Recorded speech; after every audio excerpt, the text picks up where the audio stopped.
அருட்பெருஞ்சோதி அருட்பெருஞ்சோதி தனிப்பெரும் கருணை அருட்பெருஞ்சோதி.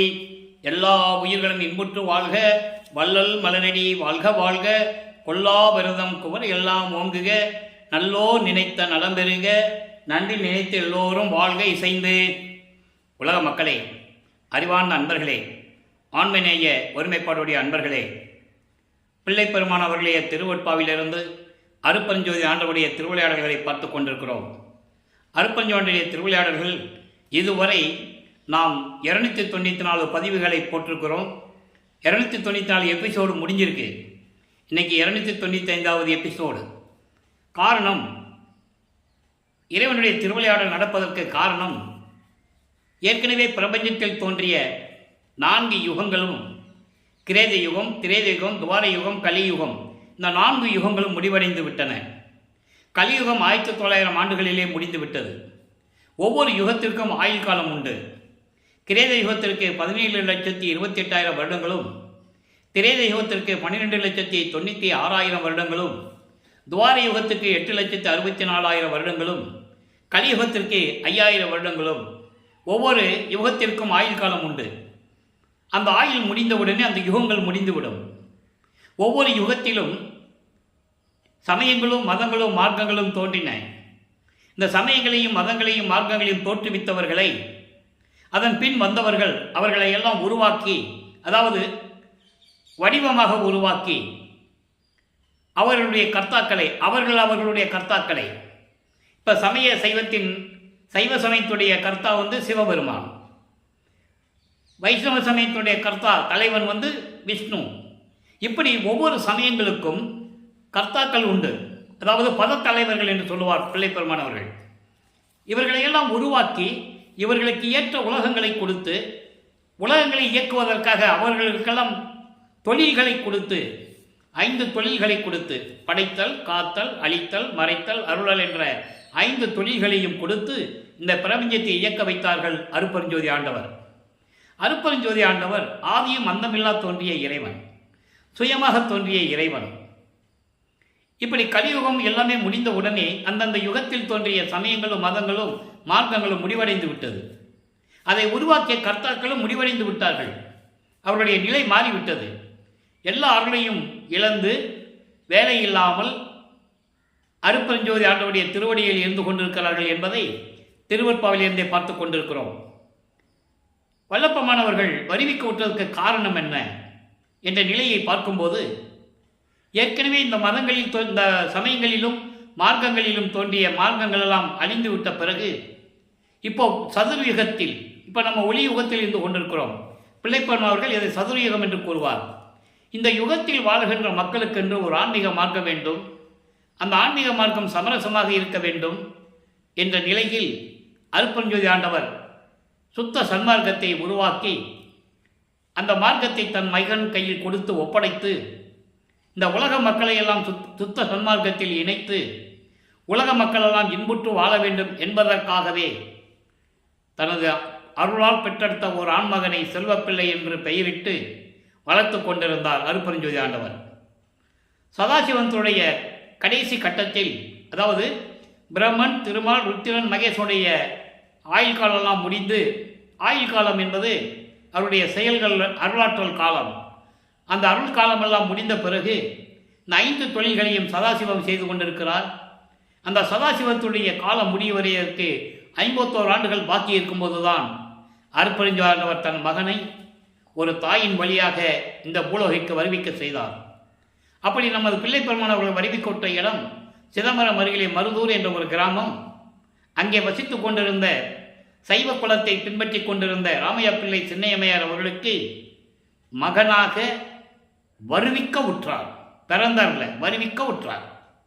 வருவிக்க உற்றார் என்பது அந்த குழந்தையினால் காரியங்கள் நடக்க வேண்டும். அதற்காகத்தான் இறைவன் ஒரு மகனை வருவிக்க செய்தார். அதை தெளிவாக பாடலிலே கூறிய விளக்கங்களை எல்லாம் பார்த்தோம். ஆன்ற சன்மார்க்கம் அணிபெற என்னைத்தான் இன்று அமுதளித்த இனிய நற்றாயை என்று கூறுவார். ஆக பிள்ளைப்பெருமானவர்கள் ஒரு தாயின் கருவறையிலே இருக்கும்போது இறைவனுடைய திருவிளையாடல் எப்படியெல்லாம் நடந்தது என்பதை பார்த்தோம். கருவறை இருட்டாக இருக்கிறது என்று சொல்லும்போது அருட்பெருஞ்சோதி ஆண்டவர் தன் மகனுக்கு ஒளிகாட்டியதையும், பசி என்று கூறும்போது தன் மகனுக்கு கருவறையிலே அருளமுதம் ஊட்டியதையும், உடம்பு புழுக்கமாக இருக்கிறதை காற்று வரவில்லையே என்று கூறும்போது தென்றல் காற்று வீசியதையும், இப்படியெல்லாம் இறைவனுடைய திருவிளையாடல் நடந்து கொண்டிருந்ததை சென்ற பதியங்களிலே நாம் பார்த்துவிட்டோம். அதில் சுருக்கத்தை பார்த்து கொண்டிருக்கிறோம். இன்று 295வது எபிசோடு பார்க்குறோம். அப்போ அது முன்னால் நடந்த சுருக்கத்தை நம்ம சொல்லணும். அப்போ இந்த நிலையில் இருக்கும்போது தாயின் கருவறையிலே 10 மாதங்கள் இருந்து நமது பிள்ளை பெருமானவர்கள் இந்த பூலோகத்தை தொடும்போது, இந்த மண்ணை தொடும்போது வானவர்களெல்லாம் வந்து வாழ்த்துகிறார்கள். பிரம்மன், திருமால், ருத்திரன் போன்ற பதத்தலைவர்களும் வானவர்களும் எங்களை ஆளப்போகும் அருள் கடலை என்று சொல்லி வாழ்த்துகிறார்கள்.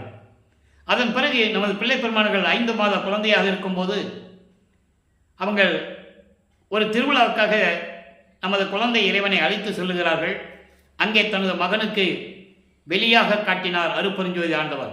எந்த விதமான உருவம் இல்லாமல் ஆடைகள் பட்டாடை அணிந்து, அணிகள் அணிந்து, மகுடம் அணிந்து, கையிலே சூலாயுதமோ வேலாயுதமோ வைத்துக் கொள்ளாமல் தன் மகனுக்கு வெளியாக காட்டுகிறார். அவர்தான் அருட்பெருஞ்சோதி ஆண்டவர், ஜோதி வடிவில் இருக்கின்றவர். அதன் பிறகு ராமையா பிள்ளை அவர்கள் காலமான உடனே, இறந்த உடனே அந்த அம்மையார் ஏற்கனவே அவங்களுக்கு 4 குழந்தைகள் உண்டு. 2 ஆண் பிள்ளைகள், 2 பெண் பிள்ளைகள். அவர்களெல்லாம் பிறந்தவர்கள். நமது பிள்ளை பெருமான் வருவிக்க உற்றவர் என்பதை நீங்கள் மனதில் வைத்துக் கொள்ள வேண்டும். ஆக இந்த 5 பிள்ளைகளையும் கூட்டுக்கொண்டு, இவர் தெய்வ குழந்தைன்னு அவங்களுக்கு தெரியாது. எப்படி புராணங்களில் கூறப்பட்டதோ, திருவெண்காடான் வீட்டிலே, திருவெண்காடான் என்பது பிற்காலத்திலே அவர் ஒரு முனிவராக அழைக்கப்பட்டார். பட்டினத்தார் என்று அழைக்கப்பட்டார். அவர் பேர் திருவெண்காடான். திருவெண்காடான் வீட்டிலே எப்படி சிவபெருமான் குழந்தையாக வளர்ந்தாரோ அதெல்லாம் புராணங்களில் சொன்னார்கள். அந்த நிகழ்ச்சிகளை மக்களிடம் சொன்னார்கள். மக்கள் ஏற்றுக்கொண்டார்கள், நம்பினார்கள். அதே நிலையை வல்லப்பெருமான் வருவிக்க விட்டதை உலக மக்களுக்கு தெரியப்படுத்தவில்லை என்பதனால் அவர்களுக்கு தெரியாது. அப்போ இந்த நிலையில் இருக்கும்போது சென்னைக்கு அழைத்து கொண்டு செல்லுகிறார்கள். பொன்னேரி பக்கத்தில் இருக்கிற சின்னக்காவனம் என்ற ஒரு கிராமம், அதான் அந்த அம்மையார் பிறந்த இடம். அங்கே சில காரணங்களால் இருக்க முடியவில்லை. சென்னையில் குடியேறுகிறார்கள். அவர்கள் குடியேறிய பகுதி ஏழுகண தெரு என்ற பகுதியில் இருக்கின்ற வீராசாமி முதலியார் தெரு என்ற ஒரு தெரு. அங்கே ஒரு வீட்டில் குடியேறுகிறார்கள். நமது குழந்தை இறைவன் வளர்ந்து கொண்டிருக்கிறார். பள்ளியில் சேர்க்க வேண்டிய வயது வந்துவிட்டது. பள்ளியிலே கொண்டு போய் சேர்க்கிறார்கள். பள்ளியை படிக்க முடியாது என்று சொல்லி வந்துவிட்டார். அவர் வருவதற்கான காரணங்களும் இறைவனுடைய திருவிளையாடல். தனது மகன் உலகியல் படிப்பையும் சந்தை படிப்பையும் எந்த ஆசிரியரும் கற்றுக்கொள்ளக்கூடாது. இரண்டாவதாக தனது மகன் யாரையும் குருவாக ஏற்றுக்கொள்ளக்கூடாது. அதன் விளக்கங்களை பாடல் மூலமாக நாம் தெளிவாக பார்த்து விட்டோம். அந்த நிலையில் இருக்கும்போது வீட்டிலேயும் இருக்க முடியவில்லை. சொல்லுவாங்கல்ல, பள்ளிக்கூடத்தில் சேர்த்தா ஏண்டா போய் படிக்க மாட்டேன்னு கேட்பாங்கல்ல. அப்போ அவர் மனது எப்படி இருந்திருக்கும் என்ற நிலையையும் நாம் பார்த்து கொண்டிருக்கிறோம். அதன் பிறகு ஒரு தனிமையான இடத்தை தேடுகிறார். அதுதான் கந்தகோட்டம் என்ற ஒரு இடம். அங்கே ஒரு முருகன் கோயில் இருக்கிறது. அங்கே போய் ஒரு தனிமையான ஒரு இடத்தில் உட்கார்ந்து கொள்ளுகிறார்.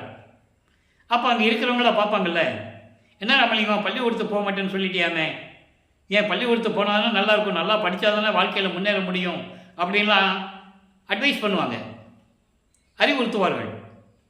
சரி, வந்ததே வந்துட்டேன், முருகனை பற்றி ஏதாவது பாட்டு பாடுன்னு சொல்லுவாங்க. முருகனை பற்றி பாடுவார். அப்போ அவருக்கு அந்த நிலை தெரியாது. அவருக்கு இவர் இறைவனால் வருவிக்குற்ற மகன் என்று தெரியாது. ஆனால் பாடுகிறார். அந்த நிலையில் இருக்கும்போது பிள்ளை பெருமானவர்களுக்கு 8 ஆண்டுகள் முடிந்து விட்டது. முதல் 8 முடிஞ்சு போச்சு. 1823ஆம் ஆண்டு தொடங்கிய இறைவனுடைய திருவிளையாடல் 30/1/1874 நைட்டு 12 மணி வரைக்கும் நடக்குது. அப்போ அந்த 51 ஆண்டுகளை அருட்பெருஞ்சோதி ஆண்டவர் 8 ஆண்டுகளாக பிரித்து தனது மகனுக்கு அருளை கொடுத்து கொண்டிருக்கிறார். அதை தான் திருவெற்பாவிலிருந்து பாடல்களின் மூலமாக நாம் பார்த்து கொண்டிருக்கிறோம். கதை அல்ல, கற்பனை அல்ல, புராணங்களில் சொல்லப்பட்டது போல் ஜோடித்து சொல்றதில்லை. திருவெற்பாவின் பாடல்களின் மூலமாக ஒவ்வொரு பாடல்களிலிருந்தும் அந்த விளக்கங்களை பார்த்து கொண்டிருக்கிறோம். இப்போ முதல் 8 ஒன்றுமே முடியல, இறைவனுடைய அருளை பெற முடியவில்லை. 2வது 8 அடியெடுத்து வைக்கிறார் நமது குழந்தை இறைவன் பிள்ளை பெருமான் அவர்கள். அதாவது 9வது ஆண்டில் இறைவன் அவர் முன் தோன்றி, மகனே, நீ என்னால் வருவிக்க உற்றவன், காரணம் காரியங்களெல்லாம் முன்பருவம் பின்பருவம் காட்டி உனக்கு அருள் செய்வேன் என்று சொல்லி மறைந்து விடுகிறார். ஞானத்தை மட்டும் கொடுத்து விடுகிறார். ஞானத்தை பெற்றுக்கொள் என்று சொல்லி. ஞானம் மட்டும்தான் கிடைக்கும், மெஞ்ஞான அப்புறம்தான் கிடைக்கும். ஞானத்துக்கும் மெஞ்ஞானத்துக்கும் விளக்கம் நாம் ஏற்கனவே கொடுத்திருக்கிறோம். அப்போ ஞானத்தை பெற்ற பிறகு இவர் பாடுகின்ற ஆற்றலை பெற்றுக்கொள்கிறார். அதை பல பாடல்களிலே கூறுவார். ஆண்டாறு மூன்றாண்டில் ஆட்கொண்ட அருள்கடலே என்று கூறுவார். ஆறோடு மூன்றாண்டு என்பது 6+3. அப்போ இறைவன் தன்னை ஆட்கொண்டது 9வது ஆண்டில் என்பதை தெளிவாக நமக்கு அருளியிருக்கிறார்கள். ஆறோடு 3வது ஆண்டிலே ஆட்கொண்ட கருணையின் கடலே என்று கூறுவார். அப்போ இறைவன் ஆட்கொண்டது 9வது ஆண்டு, 2வது 8. இப்போ சிவபெருமானிடம் முறையீடு செய்வார். ஏன் சிவபெருமானை ஏற்றுக்கொண்டார் என்றால் சைவ சமயத்தின் தலைவன். அப்போ அவருக்கு அருட்பெருஞ்சாண்டவர் யாருன்னு தெரியாது, சுத்த சன்மார்க்கம் என்னன்னு அவருக்கு தெரியாதப்போ மறைப்பு நிலையில் இருந்து கொண்டிருக்கிறார். அவர் ஏற்கனவே இறைவனான் அருளை பெற்றவர் தான், இறைவனுடைய மகன். பூலோகத்திற்கு ஒரு தாயின் வழியாக வருவிக்க விட்டதனால் அந்த நிலை அவருக்கு தெரியாது. ஏன் அருட்பெருஞ்சாண்டவர் தன் மகனை அப்படி இருக்க வைக்கிறார் என்றால், சமயங்களிலும் மதங்களிலும் மார்க்கங்களிலும் கூறப்பட்ட நெறிமுறைகளை பின்பற்றி கொண்டு, மார்க்கம் என்பது ஏற்கனவே நான் விளக்கம் தந்திருக்கிறேன். கிரேத யுகத்திற்கு கலங்க மார்க்கம், திரேத யுகத்திலே திராவக மார்க்கம், துவார யுகத்திலே நவநீத மார்க்கம், கலியுகத்திலே பஸ்ம மார்க்கம். துவார யுகத்திலே நவநீத மார்க்கம் என்பது துவார யுகம் முழுவதுமே கிருஷ்ணனுடைய சாம்ராஜ்யம் நடக்கும். அதான் நவநீதன் என்று பெயர், அவனுடைய மார்க்கம். அப்போ மார்க்கங்களுடைய தலைவன் திருமால். ஒவ்வொரு மார்க்கத்திற்கும் தலைவர்கள் உண்டு, ஒவ்வொரு சமயத்துக்கும் தலைவர்கள் உண்டு, ஒவ்வொரு மதத்திற்கும் தலைவர்கள் உண்டு. அப்போ இந்த நிலைகளெல்லாம் மாற வேண்டும். உலக மக்கள் ஒற்றுமையோடு ஒருங்கிணைந்து ஆன்மநேய ஒருமைப்பாட்டோடு சமரசமாக வாழ வேண்டும் என்பதற்காகத்தான் வல்லப்பமானவர்கள் இந்த பூலோகத்துக்கு வருவிக்க விட்டார் என்ற நிலையை பார்த்து கொண்டிருக்கிறோம். இப்போ இந்த நிலையில் இருக்கும்போது 9வது ஆண்டில் வல்லப்பமானவர்கள் இருக்கும்போது இறைவனிடம் ஞானத்தை பெற்ற பிறகு சைவ சமயத்தின் தலைவனாகிய சிவபெருமானை வழிபட்டு கொண்டிருக்கிறார். அதான் செய்ய முடியும் அவர். அப்போ அவர் அதான் செய்ய முடியும். அதோடு மட்டுமல்ல, சைவ சமயத்தின் அடையாளமாகிய திருநுரை பூசிக்கொள்ளுவதும், உத்தராட்சமலை போட்டுக்கொள்ளுவதும், நமச்சிவாயா சிவாய நம சிவசிவாய் என்ற மந்திரங்களை சொல்லுவதும் இந்த நிலையில் இருந்து கொண்டிருக்கிறார்கள். அப்போ திருவருள் முறையீடு உதயமாகிறது. 1ஆம் திருமுறை உதயமாகிறது. 8 பதியங்கள், 712 பாடல்கள், திருவடி புகழ்ச்சி, விண்ணப்ப கலிவென்பா, நெஞ்சறிவுறுத்தல், சிவநேச வெண்பா, மகாதேவ மாலை, திருவருள் முறையீடு, வடிவுடை மாணிக்க மாலை, இங்கித மாலை. நம்ம திருவருள் முறையீடிலிருந்து தான் இப்போ இறைவனுடைய திருவிளையாடலை பார்த்து கொண்டிருக்கிறோம். அதற்கு முன்னால் திருவடி புகழ்ச்சி, மகாதேவ மாலைக்கெல்லாம் இந்த வள்ளலார் ஊழியர் விளக்கம் கொடுத்துருக்கிறேன். நீங்கள் யூடியூப்பில் போனால் படிச்சுக்கலாம், பார்த்துக்கலாம். அப்போ திருவருள் முறையீடிலிருந்து 232 பாடல்களில் சிவபெருமானியிடம் எப்படி முறையீடு செய்தார் என்பதை விளக்கமாக பார்த்து விட்டோம். அதன் பிறகு சிவபெருமானிடந்து எந்த அருளை பெற முடியவில்லை என்பதனால் எல்லாம் கவனிச்சுக்கிட்டே வரணும். ஏன்னா சமயங்களிலும் மதங்களிலும் மார்க்கங்களிலும் நான் சார்ந்திருந்த போது எனக்கு எந்த லாபமும் கிடைக்கவில்லை என்று கூறுவார். அந்த வரியுடைய விளக்கத்தை நம்ம பின்னால் பார்க்க போகிறோம். எங்கள் மேட்டுக்குப்பம் சித்தி விழாவுக்கு போகும்போது அந்த விளக்கம் வரும். இதை இப்போ மனசில் வச்சுக்கங்க. அப்போது அந்த நிலைகள் இருக்கும்போது சிவபெருமானை பற்றி பாடி எந்த விதமான பலனும் கிடைக்கவில்லை, அருளையும் அவன் கொடுக்கவில்லை. ஒருவேளை அம்மையை பற்றி பாடினால் அருளை பெற்றுவிடலாமோ என்ற ஒரு ஏக்கத்தில், ஒரு எதிர்பார்ப்பில் வடிவுடையமனை பற்றி பாடுவார். வடிவுடை மாணிக்க மாலை உருவானது. மொத்தம் 100 பாடல்கள். இன்னைக்கு 71வது பாடலை பார்க்க போகிறோம். நல்லா கவனிக்கணும். இப்போ வல்லப்பமானவர்கள் 2வது இருந்து கொண்டிருக்கிறார். 9வது ஆண்டிலிருந்து 16 ஆண்டுகளுக்குள் இருந்து கொண்டிருக்கிறார். இப்போ 1ஆம் திருமுறை உருவாயிடுச்சு. அதில் வடிவுடை மாணிக்க மாலையை நம்ம பார்க்க போகிறோம். 71வது பாடல். ஏன்னா தந்தைகிட்ட கெஞ்சி கேட்டு கூட வாங்க முடியல, சிவபெருமான்கிட்ட வாங்க முடியல. அப்போ அம்மாவை பற்றி பாடணும். இப்போ சொல்கிற பாருங்க. கண்ணப்பன் ஏத்தும் நற்காலத்தியார், கண்ணப்பன் ஏத்தும் நற்காலத்தியார், மங்களம் கொள் ஒற்றி நன்னப்பர் வேண்டும் நலமே.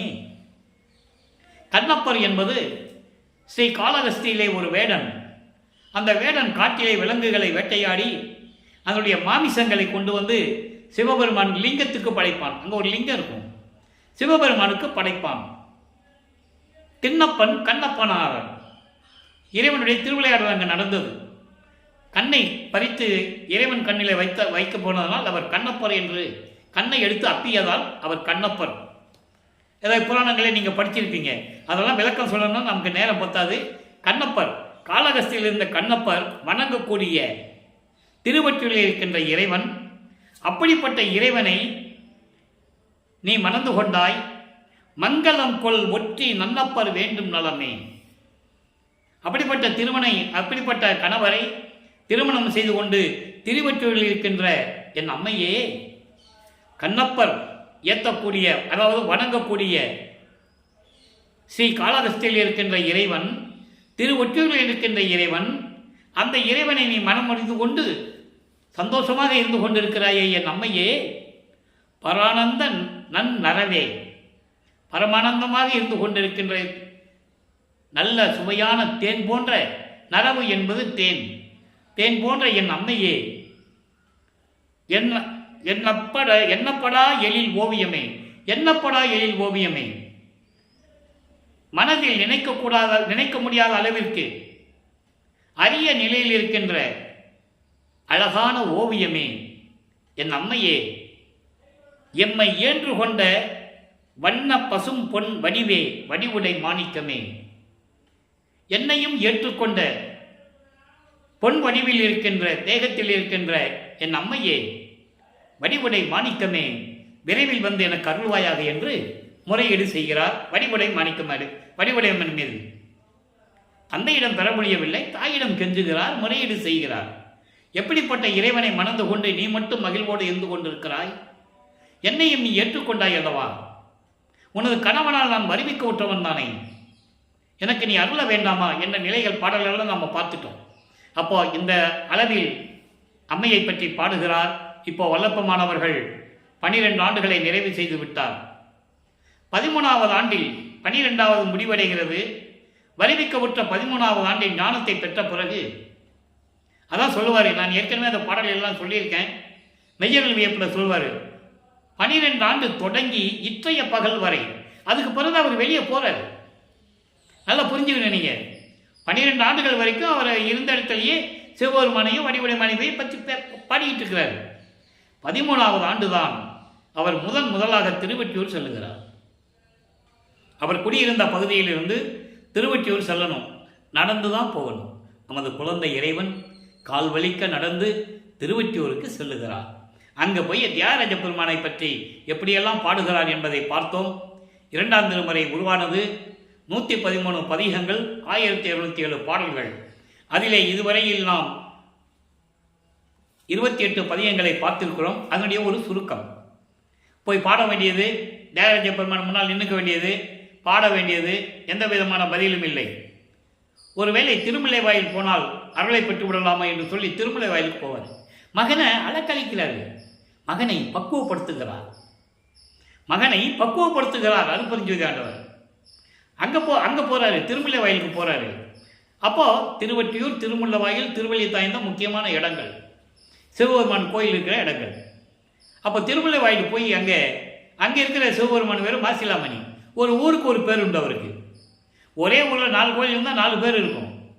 ஆனால் அருட்பெருஞ்சோதியாண்டவர் அப்படி இல்லை, ஒரே இறைவன், ஒரே பெயர். அதை நீங்கள் புரிஞ்சுக்கணும். நம்ம அந்த விளக்கத்தெல்லாம் பார்த்துக்கிட்டு இருக்கோம், இன்றைக்கும் பார்க்க போகிறோம். அருட்பெருஞ்சோதியாண்டரை யாருன்னு பார்க்க போகிறோம். அப்போது இந்த நிலையில் இருக்கும்போது திருமலை வாயிலுக்கு போகிறாரு. அங்கே போயும் மனம் உருகி பாடுவார். அந்த பாடல் எல்லாம் நம்ம பாடினோம்னா, கேட்டோம்னா எப்படி மனம் உருகும் தெரியுமா? கண்கள் இருந்து தாரையாக தண்ணி வரும். என்னை வருவிக்க செய்துவிட்டு இந்த பூலோகத்திற்கு ஒரு தாயின் கருவறையிலே துர்நாற்றம் பிடித்த இடத்திலே என்னை இருக்க செய்து, அங்கே தத்துவ பெண்களும் காம சேட்டைகளும் பிண்ட துரிசுகளும் சென்ற சேட்டைகளை எல்லாம் என்னை காப்பாற்றினாய். நான் இல்லை என்று சொல்லவில்லை. ஆனால் அப்படியெல்லாம் என்னை அவதப்பட வைத்து வருவிக்க செய்து என்னை ஆட்கொண்ட பிறகு நீ என்னால் வருவிக்க விட்ட மகன் என்றும் சொல்லிவிட்டு தந்தையை தேடி மகன் வந்திருக்கிறேன். எப்படி இருக்கின்றாய் மகனே? ஏன் வந்தாய்? எதற்கு இவ்வளவு தூரம் என்னை தேடி வந்தாய் என்று கேட்காமல் வாய் மூடி நின்று கொண்டிருக்கிறாயே, ஊமை போல நின்று கொண்டிருக்கிறாயே, உனக்கு பேச வாய் இல்லையா? இப்படியெல்லாம் மன உருகி பாடுவார். அந்த பாடலுடைய விளக்கங்களை எல்லாம் பார்த்து விட்டோம். அதன் பிறகு திருவள்ளித்தாயம் போவார். ஒருவேளை அங்கே இருப்பாரோ, அங்கே போகலாம். ஏன்னா இங்கே எங்கேயுமே காட்சி கொடுக்கல. அப்போ அவர் மனசு இயங்கும் இல்லை. இறைவன் மகனும் தெரிஞ்சு போச்சு, யாருக்கும் சொல்லவும் முடியாது, சொல்லவும் கூடாதுன்ட்டாரு. அதை பாட்டில் சொல்லியிருக்காரு, சொல்லக்கூடாதே, தேசம் மட்டும்தான் போடணும். அந்த பாட்டு விளக்கத்தில் நம்ம சொல்லிட்டோம். இரு நிலத்து போல் வேடங்கட்டி இருத்தி கொள்ளன்னு சொல்லுவார் ஒரு பாட்டில். இப்படியெல்லாம் என்னை இருக்க சொன்னையே, இப்போ உன்னை தேடி வந்திருக்கேன் அப்படின்லாம் சொல்லுவார். திருவள்ளித்தாயத்தில் கந்த துணியை கட்டிக்கிட்டு இருக்க, இதெல்லாம் நல்லதா? உனக்கு வேறு துணியே கிடைக்கலையா? இப்படி இருந்தால் என்ன அர்த்தம்? யாரை ஏமாத்திருக்கீங்க? நின்றுட்டு இருக்க, என்னையும் வரவழைச்சிட்ட, நான் இப்போ வந்து தேடிட்டு இருக்கேன், எனக்கு ஒரு துணியை கொடுத்துரு, கந்த துணியை கொடுத்துரு, நான் இடுப்பில் கட்டிட்டு நிற்கிறேன், வரவங்க போகிறவங்கள சொல்லட்டும், அதுக்கு தான் நான் பயப்படுறேன். பெத்த மகனை தெருவில் விட்டு விட்டான் என்றார். பழி சொல்லும் இழி சொல்லும் உன்மேல் வந்து விடுமே, என்னை பற்றி கவலை இல்லை, உன் மீது வந்து விடுமே என்றுதான் நான் கவலைப்படுகிறேன், வருத்தப்படுகிறேன். என் தந்தையே, விரைவில் வந்து எனக்கு அருள வேண்டும் என்றெல்லாம் பாடுவார். அவ்வளோ அற்புதமாக இருக்கும் அந்த பாடல்கள் எல்லாம். ஆனால் அந்த நிலைகளெல்லாம் இருந்தும் எந்த விதமான பலனும் இல்லாமல் இப்போ மறுபடியும் அங்கே சொல்லிட்டு வந்துடுவார், நீ திருமலை வாயிலுக்கும் திருவள்ளித்தாயத்துக்கும் போகிறதில்லை, கால் வலிக்க நடக்க முடியாது. பாவம் நமது குழந்தை இறைவன் எப்படி நடப்பார்? கால் வலிக்க சொல்லுங்க. சாப்பிட்றது கிடையாது, எங்கேயும் படுத்து தூங்குறதும் கிடையாது. அந்த நிலையில் எப்படி இருக்கும்? ஆக இப்போ மறுபடியும் திருவொற்றிலே இருந்து பாடுகிறார். தவத்திரம் போற்றல் என்ற பதிகத்திலே இருந்து 3வது பாடல். இன்னைக்கு தவத்திரம் போற்றல் என்பது இறைவனுடைய புகழையும் சொல்லி எனக்கு ஏன் வந்து அருளவில்லை என்று கேட்பது. நல்ல கவனிங்க.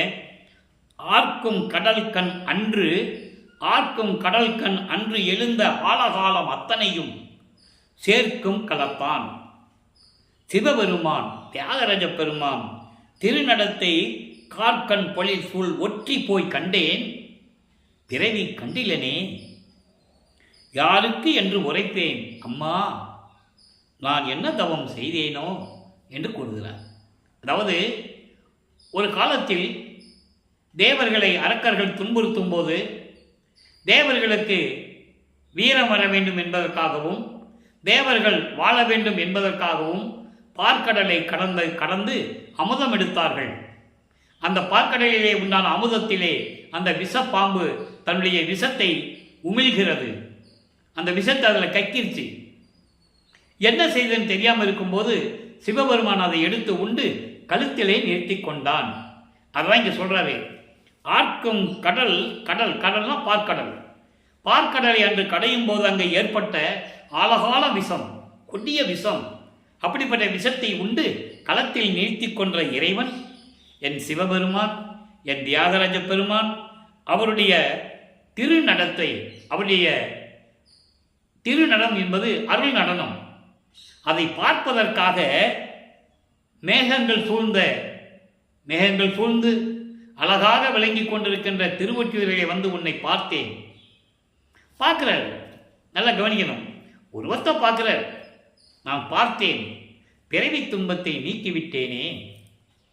உன்னை பார்த்த உடனே பிறவி துன்பத்தை நீக்கும் போது நீ வந்து எனக்கு அருளை கொடுத்தால் நான் எவ்வளவு மேம்படுவேன், எந்த உயர்நிலைக்கு நான் செல்லுவேன்.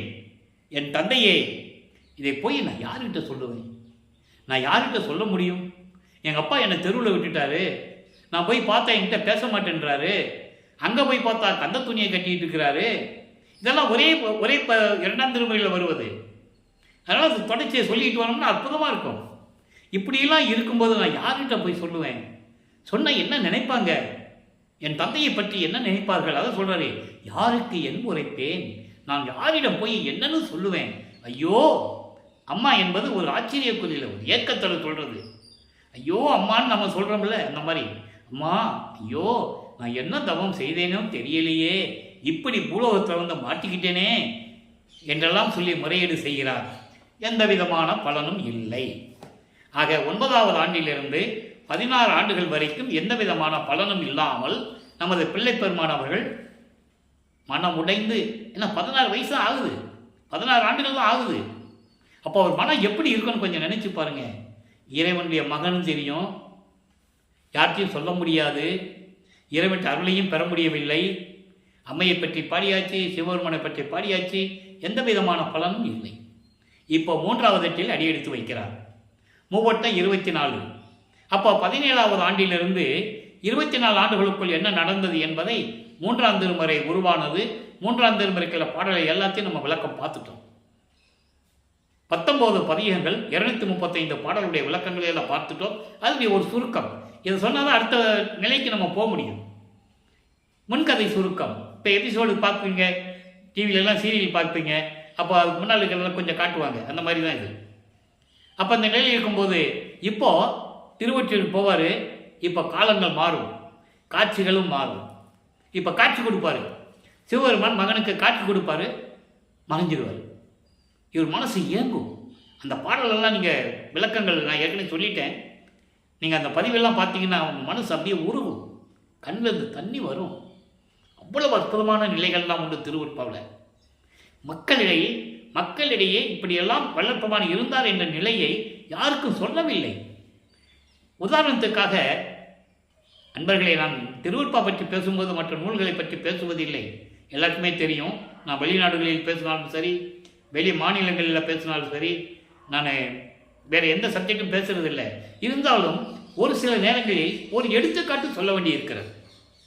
இப்போது உதாரணத்துக்காக திருஞான சம்பந்தர் அவர்கள் 3 வயசில் அருள்பால் குடித்து ஞானம் பெற்றார் என்று கூறினார்கள். உண்மை. வல்லப்பெருமானே கூறுகிறார் திருவொற்பாவிலே. அப்படிப்பட்ட ஞான சம்பந்தன் என்று கூறுவார். இங்கே வடிவிட மாணிக்க மாலையை சொல்லுவார். அந்த பாட்டை பின்னால் பார்க்க போகிறோம். சீர்காழியில் பிறந்த ஒருத்தனுக்கு மட்டும் நீ முளைப்பால் கொடுத்து அருளை கொடுத்து அவனை பாட வச்ச இல்லை. நானும் வந்தவன் தானே, உன் பிள்ளை தானே, எனக்கு ஏன் அருளை கொடுக்கலன்னு கேட்பாரு.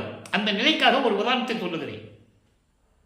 அப்போ அந்த நிலையில் இருந்த ஞான சம்பந்தர் அருளை பெற்று பாடினார் இல்லையா? தேவாரம் உருவாச்சு, அதுக்கப்புறம் மாணிக்கவாசகர் வந்து திருவாசகம் உருவாச்சு, எல்லாம் நடந்தது. உண்மைதான், அருளை பெற்றார்கள், முக்தி அடைந்தார்கள். இதையெல்லாம் மக்கள்கிட்ட சொன்னாங்க.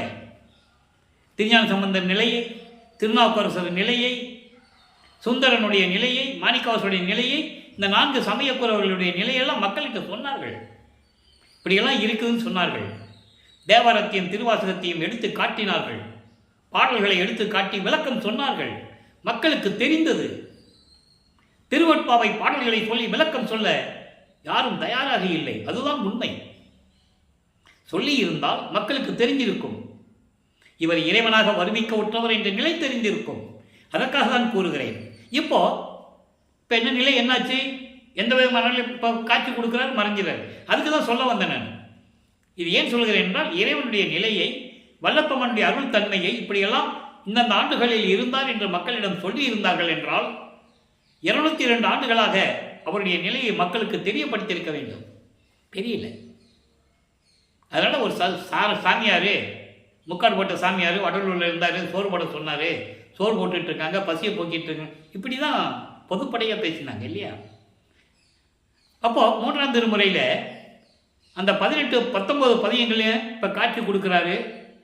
திருவிழா வீதி வருவாங்க, பவனி வருவாங்க, தேரில் வச்சு வரும்போது இவர் ஒரு தெருவில் நின்று பார்ப்பார். எல்லாமே பாடல்கள் உண்டு. இது கதை அல்ல, கற்பனை அல்ல, பாடல்கள் இருக்கின்ற விளக்கத்துடைய சுருக்கத்தை நான் உங்களுக்கு சொல்லிட்டு இருக்கேன். ஏற்கனவே விளக்கமாக பார்த்துட்டோம். அந்த நிலை முடிந்து விட்டது. அப்போ அந்த சுருக்கத்தை சொன்னாதான் அடுத்த நிலைக்கு நம்ம போக முடியும். அப்போ தேரில் பார்க்குறாரு, காட்சி கொடுக்குறாரு, மறைஞ்சிடுறாரு. தேர் அடுத்த தெருவுக்கு போயிடும். ஐயோ, அடுத்த தெருவுக்கு போயிடுச்சுன்னு சொல்லிட்டு இவர் பின்னால் அடுத்த தெருவுக்கும் போவார். இப்படி தெருவாக நின்று இறைவனுடைய காட்சியை பார்த்து கொண்டிருக்கிறாரே தவிர இறைவனிலிருந்து அருளை பெற முடியவில்லை. அப்போ இவர் மனசில் ஒரு ஏக்கம் வருது. நேராக போனாலும் பார்க்கறதில்லை, பேசுறதில்லை.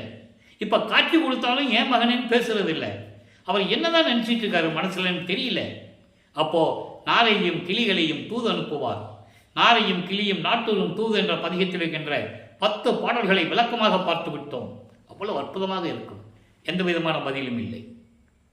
குறியாராய்ச்சி என்ற பதிகத்திலே எப்படி ஒரு குறத்தி பெண்ணிடம் போய் குறி கேட்கிறார் என்பதையும், இறைவன் என்னை வருவிக்க செய்துவிட்டு எந்த அருளையும் கொடுக்கவில்லையே, குறத்தி பெண்ணே எனக்கு சரியாக குறி பார்த்து சொல்லு என்று கேட்பதையும், ஒரு ஜோதிடர்கிட்ட போய், ஜோதிடரே, நான் இறைவனால் இந்த பூலோகத்திற்கு வருவிக்க உற்றவன், எனக்கு எந்த விதமான அருளையும் கொடுக்கவில்லையே, எப்போ வந்து தருவாரு, வருவாரா வரமாட்டாரா, தருவாரா தரமாட்டாரா, நிலையை பார்த்து ஜோசியம் பார்த்து சொல்லுங்கன்னா சொல்லுவார்.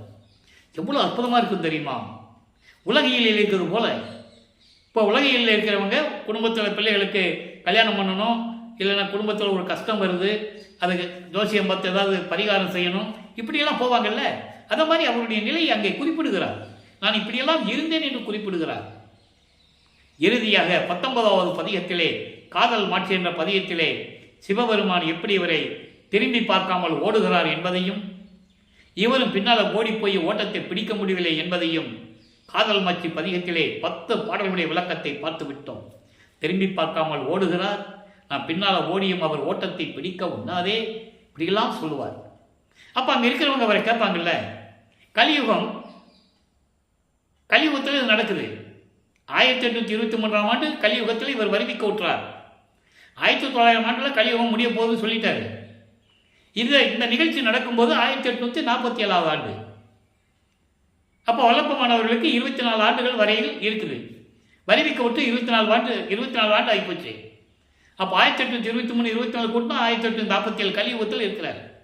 அப்போ அங்கே இருக்கிறவங்க சொல்கிறாங்க, கேட்குறாங்க, என்னப்பா நீ ராமலிங்கம், உன்னை தினமும் பார்த்துக்கிட்டு இருக்கோம். ஏன்னா அங்கேயே 24 ஆண்டுகள் இருந்ததுனால், அதுக்கப்புறம் அங்கே அவர் போகலை. நல்லா கவனிக்கணும். அதாவது 13வது ஆண்டில் போனவர் திருவொற்றியூருக்கு, 24 ஆண்டுகள் வரைக்கும் திருவொற்றியூரில் தான் இருக்கிறார். வருது போதுமா இருக்கிறார். இங்கேருந்து யாரும் எந்திரிக்க முன்னால் போயிடுறது, எல்லாம் தூங்கின பிறகு வீட்டுக்கு வர்றது. இங்கே இருக்கிறவங்க ராமலிங்கம் என்னன்னு தெரியலையே, சாப்பிட்டானா சாப்பிடலையான்னு தெரியலையே, பள்ளிக்கூடத்துக்கு சேர்த்தா படிக்க முடியாதுன்ட்டான், அவன் ஆட்டுக்கு ஆன்மீகம் தெரிஞ்சிட்டு இருக்கிறாப்புல அப்படின்னு கவலைப்படுவாங்கல்ல. அது உலகியல்ல இயற்கை தானே. அப்போ 1847 இந்த நிகழ்வு நடக்குது திருவொற்றியூரில். அப்போ அங்கே இருக்கிறவங்க கேட்குறாங்க, என்னப்பா கலியுகத்தில் இதெல்லாம் நடக்கிற காரியமா, சிவபெருமானை பார்த்தேன்ற, ஓடுறன்ற, நீ பிடிக்க போறேன்ற, அட போப்பா வேற வேலையை பாருங்களா சொல்லுவாங்க. பாட்டில் இருக்கு. அப்போ இவர் சொல்லுவார், அவங்க இப்படியெல்லாம் சொல்லுவாங்கல்ல, அவனே சோத்துக்கலாமா தெருத்துவா பிச்சை எடுத்துகிட்டு இருக்கான், இருக்க இடம் இல்லை, சுடுகாட்டில் படுத்து கிடக்கிறான், கழுத்தில் பாம்பு வேற கட்டிக்கிட்டு இருக்கான், மண்டை ஓடுகளை மாலையை போட்டுட்டு இருக்கான், நீ அவனை போய் கட்டி பிடிச்சேன்னா பாம்பு கொத்துமே, அப்படிலாம் சொல்லுவாங்க. அந்த படத்தில் இருக்கும், அந்த பாட்டில் இருக்கு. இவருக்கு அது பதில் சொல்லுவார். அதுக்கு ஒரு பதிகம், ஒரு 10 பாட்டு. நீங்கள் என்ன சொன்னாலும் சரி, அவன் மேல் கொண்டுள்ள கனவை, அதாவது காதலை, அந்த நனவையும் கனவையும் அந்த காதலையும் என்னால் மறக்கவே முடியாதுன்னு சொல்வார். கனவினும் மறக்க ஒழியதுமேன்னு சொல்வார். அந்த நிலைகளெல்லாம் பார்த்து விட்டோம். இப்போ இனிமேல் திருவொற்றியூருக்கும் போகக்கூடாது. அதுக்கப்புறம் அங்கே போகல, அவ்வளோ முடிஞ்சு போச்சு. திருவொற்றியூர், திருவெல்தாயம், திருவொற்றியூர் முடிஞ்சு போச்சு. இப்போ 4வது அடி எடுத்து வைக்கிறார். இப்போ அவருக்கு சுத்த சன்மார்க்கம் இருக்கிறது தெரியும், அருப்பஞ்சு ஆண்டவர் தான் ஆண்டவர்னு தெரியும், தன்னை வருவிக்க விட்டவர் அருப்பஞ்சோதி ஆண்டவர் என்று தெரியும். அதனுடைய விளக்கத்தை எல்லாம் பாடல் மூலமாக விளக்கமாக பார்த்துட்டோம். அப்போ அந்த நிலை இருக்கும்போது இவருக்கு திருமணம் நடத்தி வைக்கணும்னு வீட்டில் ஏற்பாடு பண்ணுறாங்க. பொறுப்பில்லாமல் இருக்கிறான், ஒரு கால் கட்டு போட்டால் சரியாயிடுவான்னு உலகியலில் சொல்லுவாங்க. அவனுக்கு ஒரு கல்யாணம் பண்ணி வச்சுட்டா சரியாக போகும்னு சொல்லுவாங்க. அந்த நிலையில் உலகியலிலே பேசி கொண்டிருக்கிறார்கள். ஆனால் இவருக்கு தெரியும், நல்லா கவனிச்சுக்கணும், இவருக்கு தெரியும் தனக்கொடி அம்மையாருக்கு தாலி கட்டணும்னு இவருக்கு தெரியும். காரணம், அதற்காகத்தான் அந்த அம்மா வந்து இவர் வருவிக்க விட்ட குடும்பத்தில் ஒரு பெண்ணின் வயிற்றில் மகளா பிறக்கிறாங்க. அப்போ அந்த அம்மையாருக்கு இவர் தாய்மாமன் ஆகிறார், உறவு முறையாகிறது இல்லை. அப்போ உலகியலை மறுப்பு சொல்ல முடியாது, நல்லா கவனிக்கணும் நீங்கள். அப்போ கல்யாணம்னு சொல்லும்போது இவர் வேண்டாம் தான் சொல்கிறார், சும்மாக்காக. இவருக்கு தெரியும் சும்மா தான் சொல்லி ஆகணும். ஏன்னா அப்பா கிட்ட அனுமதி வாங்கணும், அருப்பரிஞ்சோதி அப்பா கிட்ட அனுமதி வாங்கணும். அப்போ தான் இவங்க கூட்டு போவாங்க ஒரு சாமியார்கிட்ட. அவர் திருவொற்றியூரில் தான் இருப்பார். அங்கே தந்தையும் மகனும் அவர் பேசிக்குவாங்க. நல்லா புரிஞ்சுக்கணும் நீங்கள். அவர் சொல்லி தான் இவர் தாலி கட்டணும். அப்போ அவர்கிட்ட கூட்டு போகிறாங்க. அவர் சொல்கிறாரு, மகனே சும்மா ஏற்றுக்கப்பா, அதெல்லாம் ஒன்றும் இல்லை, சும்மா கல்யாணம் பண்ணிக்கோ அப்படின்னு சொல்லும்போது சரின்னு ஒத்துக்கிறாரு. இங்கே கல்யாண ஏற்பாடு நடந்து கொண்டு இருக்கிறது, கல்யாணம் இதெல்லாம் சொல்லணும், டெய்லி சொல்லிகிட்டு இருக்கேன். காரணம் இந்த எபிசோடு வரும்போது அதெல்லாம் சொல்லி தான் ஆகணும். 2வது, ஏன் கல்யாணம் பண்ணார் என்ற நிலையை மக்களுக்கு விளக்கி சொல்லணும். இவர் தாலி கட்டினாதான் அந்த அம்மாவுக்கு விமோசனம் கிடைக்கும். எப்படி புராணங்களிலே ஒவ்வொரு நிகழ்ச்சிகளுக்கும் விமோசனம் கிடைக்கும் என்று சொல்வார்களோ, உதாரணத்துக்கு அகலியை எடுத்துக்கொள்ளலாம்.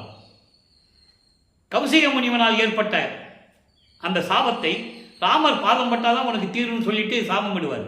அப்போ ராமர் பாதம் பட்டாதான் அகலிக்கு உருவம் கிடைக்கும். அது அந்த புராணங்களில் சொல்லப்பட்டது. அதே போல திருவொற்பாவிலும் பல இடங்களிலே சில நிகழ்ச்சிகள் எல்லாம் உண்டு. இதில் முக்கியமானது அந்த அம்மாவுக்கு இவர் தாலி கட்டணும், விமோசனத்தை காட்டணும், சஞ்சீதம் பிராரத்தம் அகாமியம் போன்ற கர்ம வினைகள் எல்லாம் நீக்கி அந்த அம்மாவுக்கு மோட்ச விட்ட காட்டணும். இந்த நிலை தொடர்ந்து கொண்டிருக்கும் போது அந்த திருமண நிகழ்ச்சியிலே பிரம்மன், திருமால், ருத்திரன் போன்றவர்கள் உட்கார்ந்ததை தெளிவாக பாடலை நம்ம பார்த்துட்டோம். ஆசீர்வாதம் பண்ணுறாங்க. தன் தந்தையும் தாயும் வரவில்லை என்று ஏங்குகிறார். மனம் எப்படியெல்லாம் கஷ்டப்பட்டது என்பதை பாடல்களிலே இருந்த விளக்கத்தை எல்லாம் பார்த்து விட்டோம். அதன் பிறகு தன் மணமக்களை, தன் மகனை வாழ்த்துவதற்காக அருப்பஞ்சாண்டவரும் சிவகாமி வெள்ளியும் 2 குதிரை மாட்டின தேர்வில் வந்து எப்படி வாழ்த்தினார்கள் என்பதையெல்லாம் விளக்கங்களை எல்லாம் கொடுத்து விட்டோம். ஒவ்வொரு பாட்டுக்கும் கனெக்ஷன் இருக்கும், கனெக்டிவிட்டின்னு சொல்லுவாங்க. அந்த விளக்கத்தை எல்லாம் பார்த்துட்டோம். இப்போ இனிமேல் எங்கேயும் போகக்கூடாது. பற்றுகளை நீக்கியாச்சு, தனக்கோடி அம்மையாருக்கு தாலியை கட்டியாச்சு, அது ஒரு திருவிளையாடல். அதன் பிறகு சரியை கிரியை யோகம் என்ற 12 நிலைகளையும் கடந்தாச்சு. இனிமேல் சிவபெருமான் நமச்சிவாயன் சொல்ல மாட்டாரு. சைவ சமயத்தின் அடையாளமாகிய திருநீரை பூச்சுவதை நிறுத்திவிட்டார். அது பாடல் மூலியமாக சொல்லிட்டோம். எப்படி உனக்கு இனிமேல் திருநீர் தேவையில்லைப்பா, அதெல்லாம் விட்டுன்னு அவங்க அப்பா எப்படி சொன்னார் என்ற பாடல் எல்லாம் நம்ம பார்த்துட்டோம். அதன் பிறகு உத்தராட்சமாலை கட்டியாச்சு. இப்போ தத்துவங்களை கடக்கணும், தத்துவங்களை நிக்கிரம் செய்ய வேண்டும். இப்போ ஏமசித்தியை வாங்கியாச்சு, தத்துவ வெற்றிகளை வாங்கியாச்சு, தத்துவங்களை எப்படி கடக்கணும் என்ற அருளை வாங்கியாச்சு, அந்தங்களை எப்படி கடக்க வேண்டும் என்ற அருளையும் வாங்கியாச்சு. அதே போல் 5 பூதங்களையும் எப்படி அடக்கி ஆளுவது என்ற அருளையும் வாங்கியாச்சு. மரணமில்லா பெருவாழ்னா என்ன என்ற நிலையையும் வாங்கியாச்சு. எல்லாம் முடிஞ்ச பிறகு இப்போ சாகா கல்வியை கற்றுக்கொள்ள வேண்டும், சுத்த சன்மார்க்கத்தை வாங்க வேண்டும். அது அங்கே தான் போய் வாங்கணும். மீதியெல்லாம் சித்தி வளாகத்தில் நடக்கும். அந்த விளக்கத்தை நம்ம பின்னால் பார்க்க போகிறோம். அருப்பெருஞ்சோதியை வாங்குறது, திருவள்ளுவர் செங்கோலைச்சை வாங்குறது எல்லாமே சித்தி வளாகத்தில் நடக்கும். அதை நம்ம பின்னால் பார்க்க போகிறோம். இப்போ சாகா கல்வியை கற்றுக்கொள்ள வேண்டும், சுத்த சன்மார்க்கத்தை வாங்க வேண்டும். தத்துவங்களை கடந்து, அண்டங்களை கடந்து, வெளிகளை கடந்து, பரவெளி, பரம்பரவெளி, பராபரவெளி, பெருவெளி, பெரிசுகவெளி போன்ற வெளிகளை எல்லாம் கடந்து 16வது நிலையான சுத்த சிவஞான வெளிக்கு சென்று கொண்டிருக்கிறார். அங்கதான் கடவுள் நிலை அறிந்து அம்மையமாக முடியும். அங்கே சென்று கொண்டிருக்கிறார் என்பதை பாடலின் மூலமாக தெளிவாக நாம் பார்த்து விட்டோம். பறந்து சென்றுட்டு இருக்கார். இங்க என்ன சொல்லுவாங்க, இப்போ வல்லப்பமனார் 5வது வீட்டில் இருக்கிறார். 33வது ஆண்டில் முதலாக சுத்த சிவஞான வெளிக்கு பறந்து சென்று கொண்டிருக்கிறார். சினிமாவில் பார்த்துருப்பீங்க, அப்படியே வானுலகத்திலிருந்து தேவர்கள்லாம் வருது, மலர் தூவுறது, பூலோகத்தில் இருக்கிறவங்களுக்கு மலர் தூவுறதெல்லாம் நீங்கள் பார்த்துருப்பீங்க. அந்த நிலை தான். அப்போ தெளிவாக சொல்றாரு, நான் போய்கிட்டே இருந்தேன்னு சொல்றாரு. சிவநிலை தெரிந்திட சென்றேன், தத்துவங்களை தனித்தனியாக கடந்தேன், தத்துவாதீத மேல்நிலையில் சித்தியல் முழுதும் தெரிந்தேன். அவை மேல் தத்துவங்களை கடந்தவுடனே எல்லாமே தெரிஞ்சு போச்சு அவருக்கு. அவை மேல் சிவநிலையை தெரிந்திட சென்றேன், கடவுள் நிலை அறிந்து அம்மையமாகக்கூடிய நிலையை அறிவதற்காக நான் சென்று கொண்டிருக்கிறேன். தெளிவாக சொல்றேன். ஆனால் இங்கே இருக்கிறவங்க என்ன சொன்னாங்க, எல்லாம் கவனிக்க, எல்லாருக்கும் இது வெளிப்படையாக பேசுறது தான், எல்லாருமே தெரியும். பேசுகிறவங்க, சொன்னவங்க, படித்தவங்க எல்லாருமே அவர் எங்கே போனாருன்னு தெரியாது. ஒரு பொண்ணை கல்யாணம் பண்ணிட்டு சென்னையில் விட்டுட்டு போயிட்டாரு. எந்த ஊரில் எங்கே சுற்றிட்டு இருக்காருன்னு யாருக்கும் தெரியாது. அவர் வரும்போது சேர்த்துக்க வேண்டியதான், எல்லாம் விட்டு தொலைங்கப்பா. கூட இருந்தவர்களும் சொன்னார்கள், நட்பு வட்டாரங்களும் சொல்லின. அதற்கப்புறம் அருப்பஞ்சாண்டவர் இறைவனான பிறகு பேசியவர்கள், மேடையில் பேசியவர்கள் சொன்னார்கள், எங்கே போனாலும் யாருக்கு தெரியாது, இப்படி தான் சொல்லிட்டு இருக்காங்கன்னு. ஆனால் தத்துவங்களை கடந்து எல்லாத்தையும் பறந்து சென்று கொண்டிருக்கிறார் என்று யாரும் மக்களிடம் சொல்லவில்லை. சொல்லி இருந்தால், இது ஏன் கொள்கை என்றால், சொல்லி இருந்தால் வல்லப்ப மண்டியில் நிலை தெரிஞ்சிருக்கும் மக்களுக்கு. சரி, அப்பெல்லாம் போயிட்டு இருக்கிறாரு. அங்கே போனால் அங்கே சத்தியஞான சபை இருக்கு. அந்த சபையை தான் இங்கே கொண்டு வந்து நமக்கு கொடுத்தது வல்லப்பமானவர்கள். பிரபஞ்சத்திலேயே இறைவனால் கட்டப்பட்ட ஒரே இடம் வடலூரில் இருக்கின்ற சத்தியஞான சபை ஒன்று தான். அதே மாதிரி இறைவனால் உருவாக்கப்பட்ட அணையா அடுப்பு ஒன்று தான் இந்த உலகத்திலேயே, இந்த பிரபஞ்சத்திலேயே. ஆக இந்த நிலைகள்லாம் இருந்து மேலே போயிட்டு இருக்காரு. அங்கே தேவர்களும் முனிவர்களும் ரிஷிகளும் பிரம்மனும் திருமாலும் எல்லாம் சபைக்கு வெளியே தான் நிற்கணும், உள்ளே போக முடியாது. உள்ளே போக முடியாது. ஏன்னா கொலையும் குலையும் தவிர்த்தவர்கள் தான் சத்தியஞான சபைக்குள்ளே போக முடியும். அது தெளிவாக சொல்கிறார் வல்லப்பம்மன் பாட்டில், யாரும் போக முடியாது, நான் ஒருத்தன் தான் எனக்கு தகுதியானவன் என்று கூறுகிறார். அங்கே இருக்கிறவங்க சொல்கிறாங்க, நீங்கள் போங்க சாமின்னு சொல்கிறாங்க. இவர் போகிறாரு. மகனை தந்தை வரவேற்கிறார். வா மகனை, ஆடைகளை எல்லாம் கலைந்து விட்டு, முக்காடு போட்டு தானே போகிறாரு. ஆடைகளை எல்லாம் கலைந்து விட்டு புனித நீராடி புத்தாடை அணிந்து அணிகளெல்லாம் அணிந்து மங்கள கோலத்துடன் வருவாயாக தெளிவாக சொல்லுவார். அங்கே அமைக்கப்பட்டிருந்த சிங்காசனத்திலே அமர வைத்து தன் மகனுக்கு மணிமுடி சூட்டுகிறார். மணிமுடி சூட்டி கையிலே பொற்காப்பு அணைகிறார். பொற்காப்பு என்பது அது ஒரு அடையாளம், இளவரசன் என்ற ஒரு அடையாளம். தந்தைக்கு அப்புறம் இந்த நாட்டை ஆள வேண்டும் என்று மன்னர்கள் கொடுப்பார்கள், ஜமீன்தார்கள் மகனுக்கு காப்பணிவார்கள். அதுபோல அருப்பஞ்சாண்டவர் தன் மகனுக்கு காப்பணிகிறார். எனக்கு அப்புறம் நீதான் இந்த பிரபஞ்சத்தை இயக்கப் போகிறாய். தெளிவான விளக்கங்கள் இருக்கிறது, யாரும் மறுக்க முடியாது. ஆக இந்த நிலையில் இருக்கும்போது மகனை சுத்த சன்மார்க்கத்தை பெற்றுக்கொள் என்று சுத்த சன்மார்க்கத்தை கொடுக்கிறார். இனிமேல் இது முன்மார்க்கம் என்று கூறுவார். அதனால தான் வளர்ப்பமான் என் மார்க்கம் என்று கூறுவார். நல்லா புரிஞ்சுக்கணும் நீங்கள். அப்போ சுத்த சன்மார்க்கத்தை பெற்ற பிறகு சாகா கல்வியை கற்றுக் கொடுக்கிறார். சுத்த சன்மார்க்கத்தை பெற்ற பிறகுதான் சாகா கல்வி. சுத்த சன்மார்க்கத்தை பெற்ற பிறகுதான் மரணமில்லா பெருவாழ்வு. சுத்த சன்மார்க்கத்தை பெற்ற பிறகுதான் எல்லா நிலைகளும் கிடைக்கும். அதனால உலக மக்களை சுத்த சன்மார்க்கத்துக்கு வர சொல்றாரு. அதான் கான்செப்ட். இப்போ சுத்த சன்மார்க்கத்தை பெற்று சாகா கல்வியை கற்றுக் கொடுக்கிறார். அந்த சாகா கல்வியை கற்றுக் கொடுப்பதை சபைக்கு வெளியில் இருந்தவர்கள், பிரம்மன், திருமால், ருத்திரன், மகேஸ்வரன், சதாசிவம் போன்றவர்கள், முனிவர்கள், ரிஷிகள், தேவர்கள், தேவர் கூட்டத்தை சேர்ந்த 18 கூட்ட தலைவர்கள், சத்திகள், சத்தர்கள் எல்லாமே மகனுக்கு சாகா கல்வியை கற்றுக் கொடுப்பதை பார்த்து கொண்டிருக்கிறார்கள். வெளியே தான் நிற்கணும். அதை பாடல்களை தெளிவாக கூறியிருக்கிறார். அடிக்கடி நான் அந்த பாடலை கூறுவதுண்டு. ஏன்னா அதான் உண்மையான ஆதாரங்கள், திருவற்பால் இருக்கின்ற ஆதாரங்கள். மக்கள்கிட்ட சொல்லிதான் ஆகணும். நாகாதிபனும் நாராயணனும் நான்முகனும் நறுமுறும் எனவே ஞான அமுதம் அளித்தாய் நானும் உண்டு துண்ணவே சாகா கலையை பயிற்று தந்த தயவை சாற்றதுக்கரிது. எல்லாரும் பார்த்துக்கிட்டு இருந்தாங்க. எப்படி கோபமாக பார்த்துக்கிட்டு இருக்காங்களாம். பல்ல நறுமுறுன்னு கடிச்சிக்கிட்டு கோபமாக பார்த்துக்கிட்டு இருக்காங்களாம். ஸோ அந்த நிலைகளெல்லாம் முடிந்த பிறகு மகனை சென்று வாய்க்கு சொல்லி மகனை வழி அனுப்புகிறார். மகன் நமது பிள்ளை பெருமானவர்கள், நமது இறைவன் திரும்பி வருகிறார் பூலோகத்திற்கு. நேராக சிதம்பரம் தான் அங்கே எழுந்தருளுகிறார். எழுந்தருளுகிறார் என்பது அங்கே போய் நிற்கிறது. ஏன்னா அங்கே ஒரு திருவிளையாடல் நடக்கணும். கரும்பலிக்கு வரணும், அந்த வீட்டுக்காரர் அங்கே இருக்கணும், அப்போ பரசுராமன் பேசிகிட்டு இருக்கணும். இதெல்லாம் இறைவனுடைய திருவிளையாடல். அதே மாதிரி நடக்குது. பரசுராம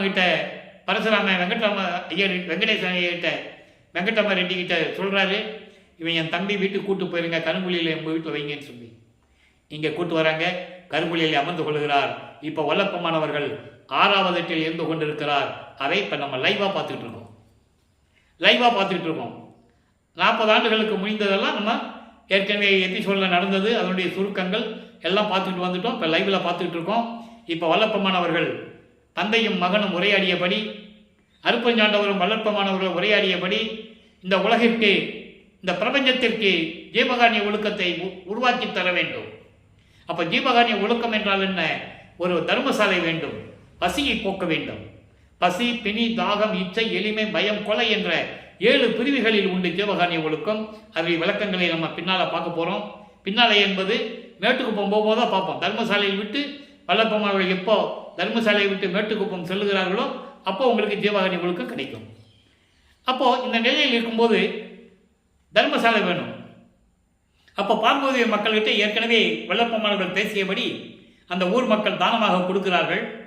அதை பெற்றுக்கொண்டு கரும்புலியை விட்டு வெளியேறுகிறார். அங்கே தான் இருந்த இடத்திற்கு தண்ணீரால் விலக்கரித்த இல்லம் என்ற ஒரு பெயரை உருவாக்கி விட்டு வருகிறார். நல்லா புரிஞ்சுக்கணும்.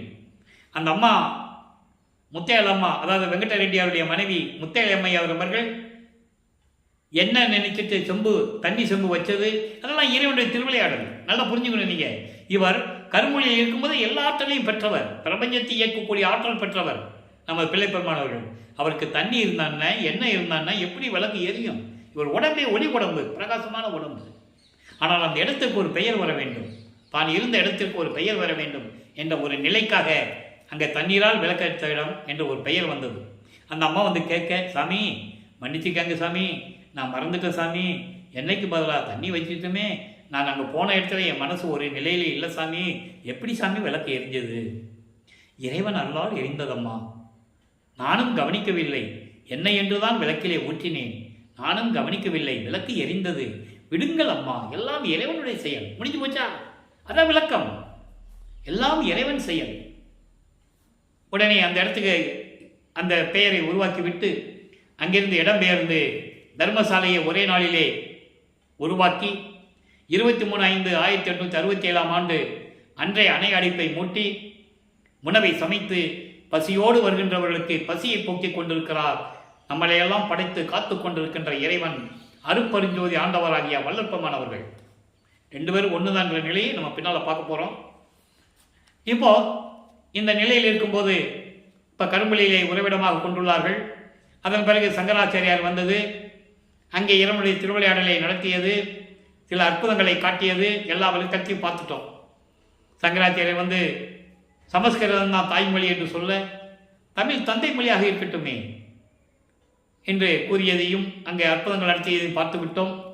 அதன் பிறகு 1869 நீதிமன்றத்திலே எப்படி வழக்கு தொடர்ந்தார் ஆறுமுக நாவலார் என்பதையும் விளக்கமாக பார்த்து விட்டோம்.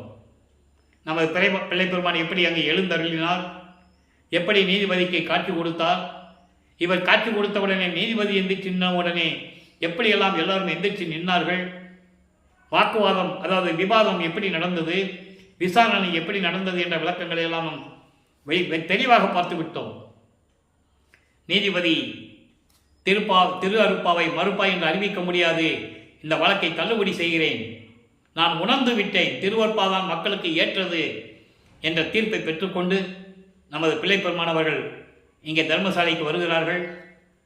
அவர் நடந்து வரணும்னு அவசியம் இல்லை, மாட்டு வண்டியில் வரணும்னு அவசியம் இல்லை, சைக்கிளில் வரணும்னு அவசியம் இல்லை. நல்லா புரிஞ்சுக்கணும் நீங்கள். அப்போ இறைவனாகவே இருக்கின்றவர் நினைச்ச இடத்துல இருப்பார், எத்தனை வடிவங்கள் வேணாலும் இருப்பார், ஒரே வடிவத்தில் எத்தனை இடங்கள்ல வேணாலும் இருப்பார். அந்த நிலையில் இருக்கின்றவர் நமது பிள்ளை பெருமானவர்கள். இங்கே வந்தவுடனே உத்தரஞான சிதம்பரம் மாலை எப்படி உருவாச்சு, அதனுடைய பாடலுடைய விளக்கங்கள், ஆடேடி பந்திலை எப்படி பாடலுடைய விளக்கங்கள், சமாதி வற்புறுத்தலை எப்படி பாடலுடைய விளக்கங்கள், இங்குதான் சுத்த சன்மார்க்கம் விளங்கப் போகிறது இந்த பிரபஞ்சத்திற்கு என்று கூறிய விளக்கங்கள் எல்லாத்தையும் பார்த்துட்டோம். ஏற்கனவே நான் கூறியபடி தர்மசாலை என்பது பசியை போக்குவற்ற சாலை மட்டுமல்ல. தர்மசாலை என்பது பசியை போக்குவது ஒன்று, அது ஜீவகாருண்ய ஒழுக்கத்தை கடைபிடிப்பது. அதான் ஜீவகாருண்யமே கடவுள் வழிபாடு என்று சொன்னார், மோட்ச வீட்டின் திறவுகோல் என்று சொன்னார். அந்த திறவுகோல் என்னது? சுத்த சன்மார்க்கம். சுத்த சன்மார்க்கத்தில் இருந்தால் தான் அந்த ஜீவகாருண்ய ஒழுக்கம் பலனடையும், அந்த பலன் நமக்கு கிடைக்கும். அந்த விளக்கங்களை நம்ம பின்னால் பார்க்க போகிறோம். இப்போ ஜீவகாருண்ய ஒழுக்கத்தை ஏற்கனவே நிறுவிட்டாரு. அந்த இதான் சொல்ல வந்தேன், தர்மசாலை என்பது ஜீவகாருண்ய ஒழுக்கம் நடக்கிற மட்டும் அல்ல, பசியை போக்குன்ற இடம் மட்டும் அல்ல, சுத்த சன்மார்க்க நெறிகளை கொண்ட இடம். அதான் சாலை. சாலை என்பது சுத்த சன்மார்க்க நெறிகளை கொண்ட ஒரு இடம். அப்போ அதான் சொன்னாரே, சாலை வழியாக சபைக்கு செல்லவும். சாலை வழியாக சபைக்கு செல்லவும் 2 பொருளை சொல்லணும். ஒன்று, பசியோடு போகக்கூடாது. பசியோடு போனால் இறைவனை வணங்க முடியாது. பசிக்குதே போனால் சோறு வலிக்குமா இல்லையோ அதே நினைப்பில் இருப்பான். நீ பசிக்கு சாப்பிட்டு போயிட்டோன்னா மன திருப்தியாக இருக்கும், இறைவனை வணங்கலாம். 1. 2வது, சாலை வழியாக சுத்த சன்மார்க்கத்தின் நெறிகளை பின்பற்றி கொண்டு, சுத்த சன்மார்க்க நெறியிலே இருந்து கொண்டு, கொலையும் புலையும் தவிர்த்து ஜோதி வழிபாட்டை ஏற்கொண்டு, அருப்பஞ்சாண்டவர் தான் ஒருவனே கடவன் என்ற ஏற்றுக்கொண்டு, உயிர் இரக்கத்தோடு ஜீவகாருண்ய ஒழுக்கத்தோடு சாலை வழியாக சபைக்கு வரவும், சபைக்கு செல்லவும் என்று சொன்னார். ஆக இப்படி நிலைகள் இருக்கும்போது இப்போ லைவில் பார்த்துட்டு இருக்கோம். வல்லப்பெருமான் அவர்கள் 6வது கட்டில் இருந்து கொண்டிருக்கிறார். 6/48 இறுதி கட்டலில் இருந்து கொண்டிருக்கிறோம். தர்மசாலையினுடைய வல்லப்பெருமான் இருக்கும்போதுடைய இறுதி கட்டம் 48வது ஆண்டு. நல்லா கவனிச்சிக்கணும். 48வது ஆண்டில் இருந்து கொண்டு இப்போ லைவில் பார்த்துட்டு இருக்கோம். ஞானம் மருந்து என்ற பதிகத்திலே 117வது பதிகத்திலே இன்னைக்கு 11வது பாட்டு. எளிமையான பாட்டு, விளக்கங்கள் சொல்ல முடியாது, நமக்கெல்லாம் நேரம் பத்தாது, சொல்லிக்கிட்டே இருக்கலாம். திருவருட்பா பற்றி பேசும்போது மனம் அப்படியே இலகும், சொல்லிக்கிட்டே இருக்கலாம். என் குருவான மருந்து நான் சொன்னேன்னா, எப்போ வல்லப்பமானவர்களை தனது மகனை ஒரு பள்ளியில் சேர்க்கும்போது உலகியல் படிப்பையும் சந்தை படிப்பையும் படிக்கக்கூடாது என்று நினைத்தார், யாரையும் குருவாக ஏற்றுக்கொள்ளக்கூடாது என்று நினைத்தார். அவன் இங்க சொல்றாரு, என் குருவான மருந்து.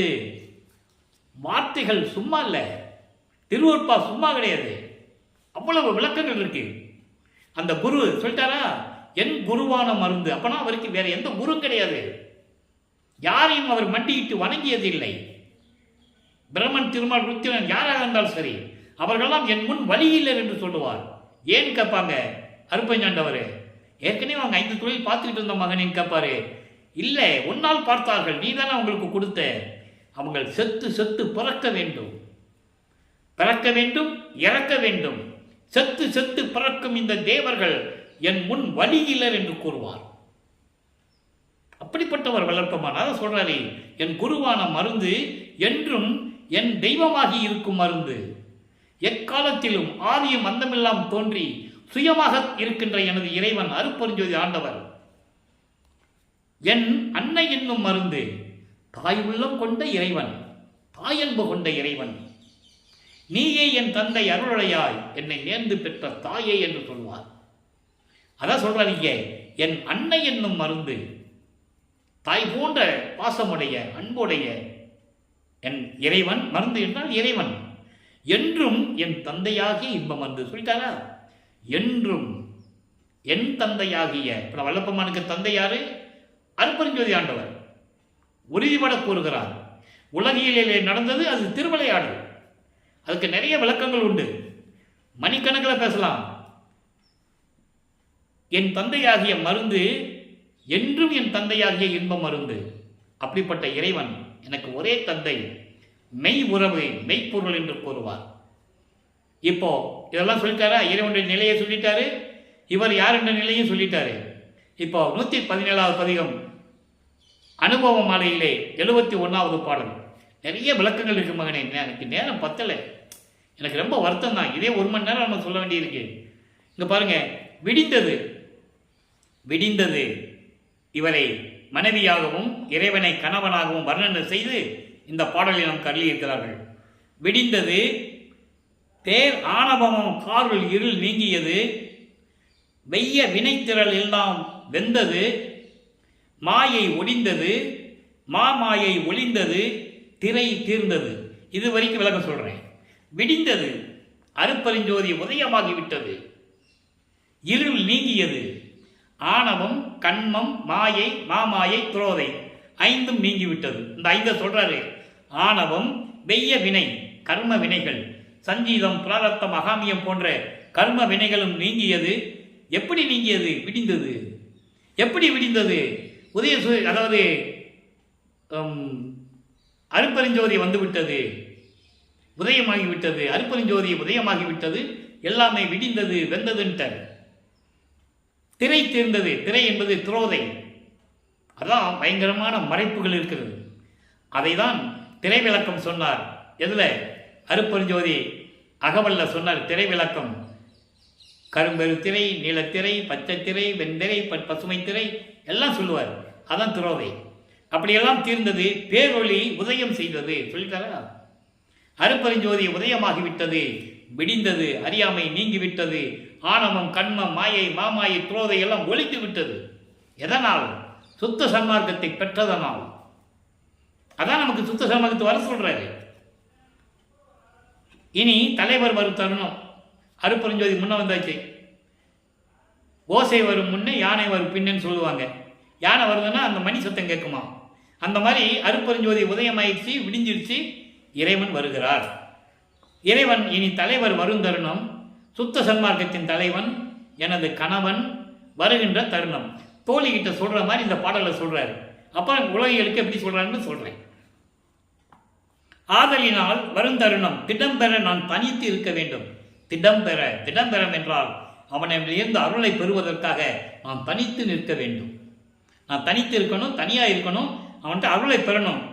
ஆனால் அதனால் தோழி நீ வெளியே இரு, நீ இருக்கக்கூடாது மனைவியிடம் சொல்லுகிறார். அது மாதிரி உலகத்து மக்களுக்கு சொல்கிறாரு, நான் சொல்கிறேன். மாதேவர் வந்தவுடனே, அப்படி இறைவன் வந்தவுடனே உடம்பு உறவே நான் அவரை கலந்து என் தேகம் அவர் தேகத்தோட கலந்து, உடம்புறவை என்பது தேகத்தோட கலப்பது, தேகத்தோட கலந்து அவர் நானும் ஒன்றான பின்னர் உன்னை அழைக்கின்றேன் உவந்தே. உலக மக்களே, விடிந்தது, அருப்பெருஞ்சோதி உதயமாகிவிட்டது, எல்லா இருளும் நீங்கியது, ஆணவம் கண்ணம் மாயை மாமாயை துரோதை எல்லாம் முடிஞ்சு போச்சு. உலக மக்களே நீங்க வாருங்க, என் தலைவர் வருகின்ற நேரம் வந்து விட்டது, நீங்க கொஞ்சம் வெளியே இருங்க, என் தலைவர் வருவார், நான் அவர்கிட்ட அருளெல்லாம் வாங்கிக்கிறேன். வாங்கின பிறகு என் தேகமும் அவர் தேகம் ஒன்றான பிறகு, கலந்த பிறகு நான் மகிழ்வோடு உங்களை கூப்பிடுறேன், நீங்க வாங்க. இது உலக மக்களுக்கு சொல்றது, பாடலின் மூலமாக உலக மக்களுக்கு சொல்றது. இதுதான் கான்செப்ட். அன்பு மாலை என்பது இறைவனிடம் பெற்ற அருளை அனுபவமாக சொல்லுவது, மாலையாக தொடுப்பது, பாடல்களாக சொல்லுவது. ஆக இறைவன் வருகிறார், நீங்கள் எல்லாம் இருங்க, நான் அவருடைய அருளை பெற்றவுடனே உங்களை கூப்பிடுறேன், நீங்களும் வாங்க, சுத்த சன்மார்க்கத்தில் சேர்ந்துக்காங்க. சுத்த சன்மார்க்கத்தில் சேர்ந்தாதான் விடியும், உங்களுக்கு மாயை போகும், இருள் போகும், எல்லா வினைகளும் நீங்கும். சுத்த சன்மார்க்கத்துக்கு வாங்க, நான் சந்தோஷமாக உங்களை ஏற்றுக்கிறேன்னு சொல்கிறேன். இதை அனுபவ நிலை என்ற பாடலில் சொல்லுவார் பாருங்க, அற்புதமாக இருக்கும். இதை ஏன் சொல்கிறோம்னா, ஒவ்வொரு பாடலுக்கும் ஒரு தொடர்பு இருக்கு. இது 57வது பதிகம். இப்போ நம்ம பார்த்தது 147வது பதிகத்தில் இருக்கிற பாடல். 57வது பதிகத்தில் அனுபவ நிலை என்ற பாடலிலே 4வது பாடலில் சொல்லுவார் பாருங்க, இதை பெற்று விட்டதை சொல்லுவார். அனுபவ மாலை பெற்ற அனுபவங்களை சொல்லுவார். அதற்கு முன்னால் என்ன நடந்தது அனுபவ நிலையில் சொல்லுவார். அனுபவ நிலையில் என்ன சொல்லுவார் பாருங்க, எத்தனை நான் குற்றம் செய்தும் பொறுத்தனை. இவர் என்ன தப்பு செஞ்சாரு? தெரியாம சமயங்களிலும் மதங்களிலும் மார்க்கங்கள் நெறிகளில் இருந்தார். அப்ப தெரியாம திண்ணூர் பூசிட்டு இருந்தாரு, உத்திராட்சமலை போட்டுட்டு இருந்தாரு, சிவபெருமான் சொல்லிட்டு இருந்தாரு. அந்த பிழைகளை எல்லாம் மன்னித்து, ஏன் மன்னித்தாரு? அவர் தானே இருக்க வச்சாரு, அதான கான்செப்ட். அத்தனையும் மன்னித்து என்னை நின்பால் வைத்தனை. 32 ஆண்டுகள் வரைக்கும் ஒரு பூலோகத்திற்கு தாயின் வழியாக வருவிக்க செய்து, சமயங்களையும் மதங்களையும் மார்க்கங்களையும் பின்பற்ற செய்து, சிவபெருமானை பற்றி பாட செய்து 32 ஆண்டுகள் வரைக்கும் இருந்த நிலையில், அதன் பிறகுதானே சுத்த சன்மார்க்கத்தை கொடுத்தாய். அதற்கு பிறகு என்னை ஆண்டு உன்னிடமே வைத்துக் கொண்டாய், நின்பால் வைத்தனை சொல்லிட்டாரா, உள்ளம் மகிழ்ந்தனை. நான் சொன்ன வார்த்தைகள் இங்கு அத்தனையும் சம்மதித்து அருள் செய்தனை. நான் என்னென்ன சொல்லணும், என்னென்ன வேணும்னு கேட்கணும், அத்தனையும் சம்மதித்து இங்குன்னா இந்த பூலோகத்தில் அத்தனையும் எனக்கு கொடுத்து விட்டாய், அத்தனையும் சம்மதித்து அருள் செய்தனை. எண்ணிய நான் எண்ணியவாறு எனக்கு அருளும் தெய்வம். அற்புதமான பாடல். அருள்ஜோதி நிலை என்ற பதிகத்திலே 47வது பதிகம் 5வது வரியிலே சொல்லுவார், எண்ணிய நான் எண்ணியவாறு எனக்கு அருளும் தெய்வம். ஏன் அருட்பெருஞ்சோதி அகவலிலே சொல்லுவாரே, எப்படி விளைந்தன என் மனம் எனக்கு இங்கு எனக்கு அத்தனை அருட்பெருஞ்சோதி சொல்லுவார். எப்படி நினைத்தன என் மனம் எனக்கு அப்படி அளித்தன அருட்பெருஞ்சோதி சொல்லுவார். இது அகவல்ல வரும். எப்படி எண்ணியது என் கருத்து என் மனம் இங்கு எனக்கு எப்படி எண்ணியது என் கருத்து என்று சொல்லுவார். சரியாக கருத்தா மனமான்னு தெரியல.